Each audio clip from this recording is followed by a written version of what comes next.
The day I didn't chase my future. My future found a safer way to arrive. My name is Iris Vale. 9 years ago, I walked past a glass door that said promotion interviews, and into a windowless hearing room to speak for a man who wasn't there to defend himself. His name was Nolan Greer, a junior tech with a calm voice, an inconvenient conscience, and a stubborn habit of reading the manual all the way to the footnotes. We worked at Harborline Terminal, where pipes run like sentences and every comma is a valve. That week, a near miss rattled the loading bay. A relief line had been left misaligned during a turnaround. No one got hurt, by miracle and by sheer luck. And the next morning, luck got drafted as a policy. Management needed a culprit. Nolan's name rose fastest in the room because the week before, he had filed a quiet report about how our pre-start checks were more ceremony than safety. He was off shift when the near miss happened. He still got the call. He still got the blame. I was scheduled for my manager interview at 9 a.m.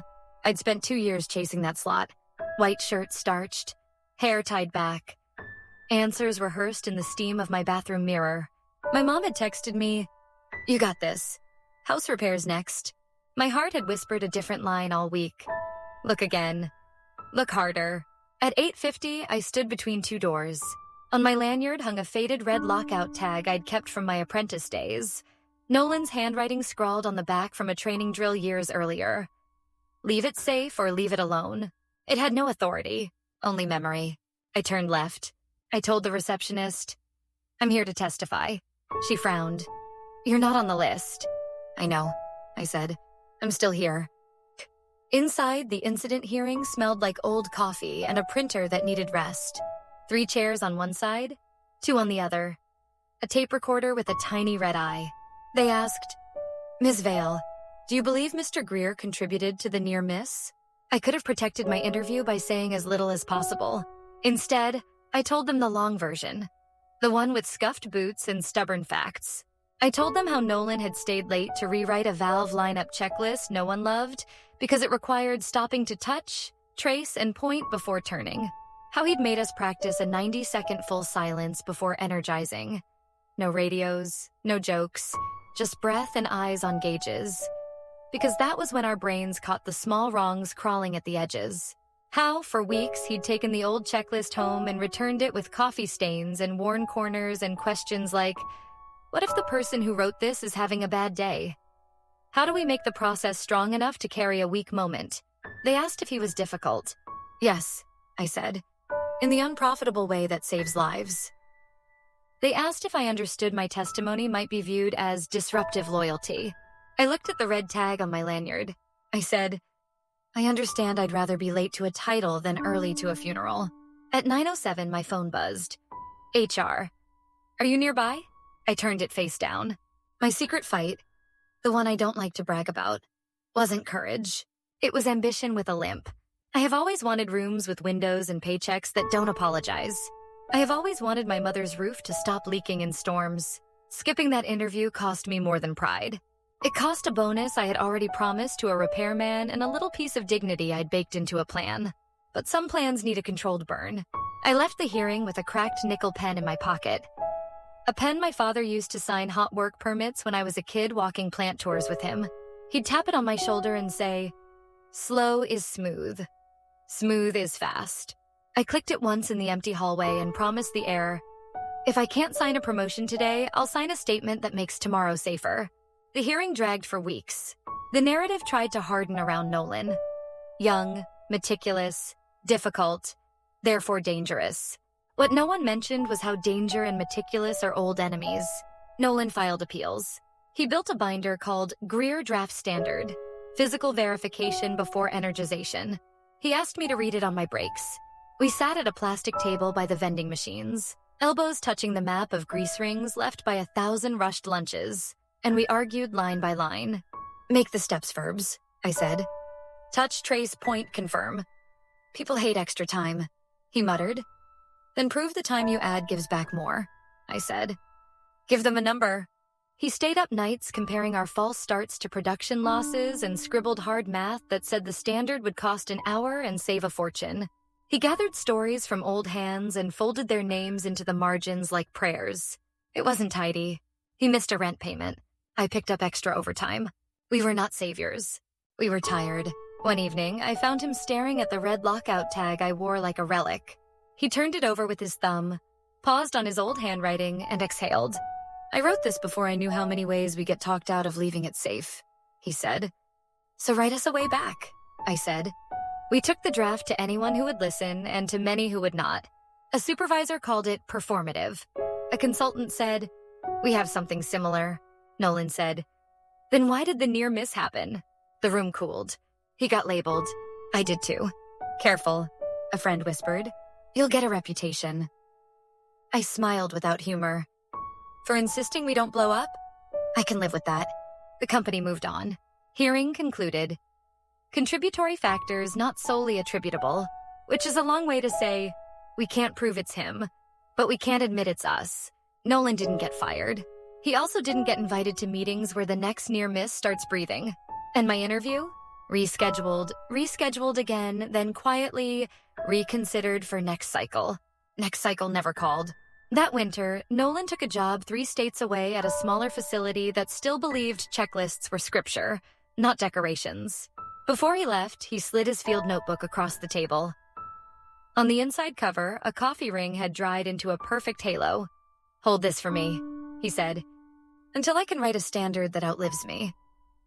I'll keep the light on, I said. We hug the way people hug when they have work to do on different maps. Years went. I stayed. I rose slowly. Sideways promotions, training roles, the kind of progress that looks like patience when you tell it kindly. I carried my father's cracked pen and Nolan's absence like twin tools. I kept a copy of the Greer draft under the blotter on my desk and slid it out when new hires came through. Read this, I'd say. It's not official. It's better. They'd roll their eyes and then, a month later, quote it back to me in meetings as if they'd invented it. I didn't mind. The point of a good idea is to survive its speaker. There were nights I doubted the use of my tiny rebellions. Paper is lighter than a pipe. Words don't seal a flange. And yet, we'd catch a mislabeled line because someone had learned to point before turning. We'd save an hour because we caught a wrong gasket before a startup. Little mercies grew up into a kind of stubborn culture. I still wanted a window, but I wanted everyone to make it home more. 9 years after the hearing, at 5:17 a.m. on a winter morning, my phone lit the dark with a headline. Port explosion averted by new standard. I sat up so fast the room tilted. The article named a facility 2 states over. The one Nolan had joined, then left to consult across a network. They had adopted something called the Greer Standard, a physical verification protocol that required a 90-second silence before energizing and a 3-point touch trace point on every critical valve in the startup line. A contractor had skipped a step. The standard forced the pause. A second operator in that small invented silence saw a gauge wink. They found a blind cap left on a tie-in. They took it off. They didn't become breaking news for a tragedy.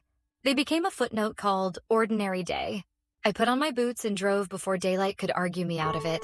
I didn't text Nolan. I didn't have his number anymore. People drift. Work changes names. At the gate, a guard stopped me. Visitor pass? I'm just here to say thank you, I said, feeling how thin it sounded in cold air. He eyed my lanyard. His gaze snagged on the faded red lockout tag. Where'd you get that antique? He said, half smiling. An old friend, I said. The guard paused, then pressed a button. Wait here. When the door buzzed, a young engineer with oil-dark hair and a cautious kindness stepped out. Her badge read Asha Quinn. You Iris? She asked. Yes, I said, surprised. A mentor of mine told me you might come someday, she said. Come see what you saved without seeing. She led me along the catwalk. Steam rose like the morning thinking. We stopped outside the control room window. On the wall, a simple poster read, Greer Standard. Touch, trace, point. 90 seconds of silence. 2 sets of eyes before every go. At the bottom, a line in smaller print. Leave it safe or leave it alone. The words reached out and took my breath. Asha said, he always mentioned the woman who skipped her moment to give him one. He said your sentence was the hinge. Late to a title, early to a funeral.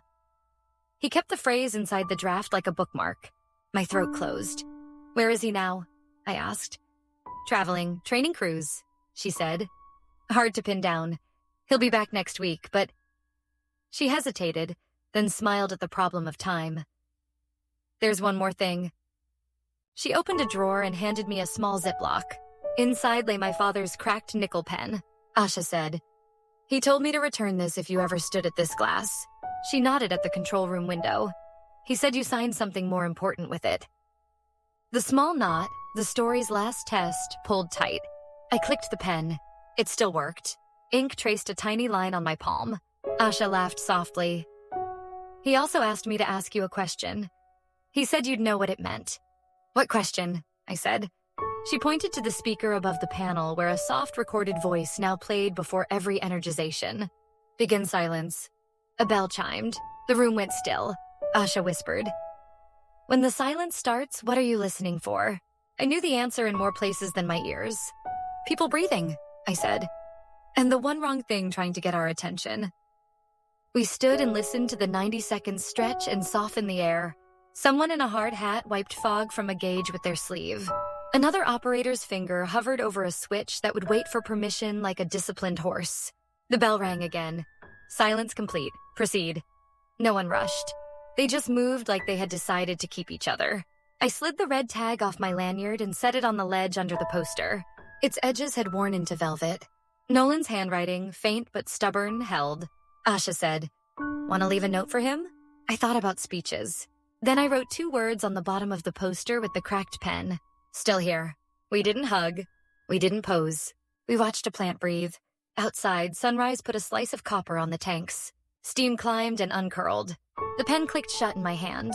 The red tag fluttered in the conditioned air and settled. The quietest flag on the safest hill. No sermon. No victory song. Just the sound of a standard doing what it was built to do. Turn a lucky day into a normal one.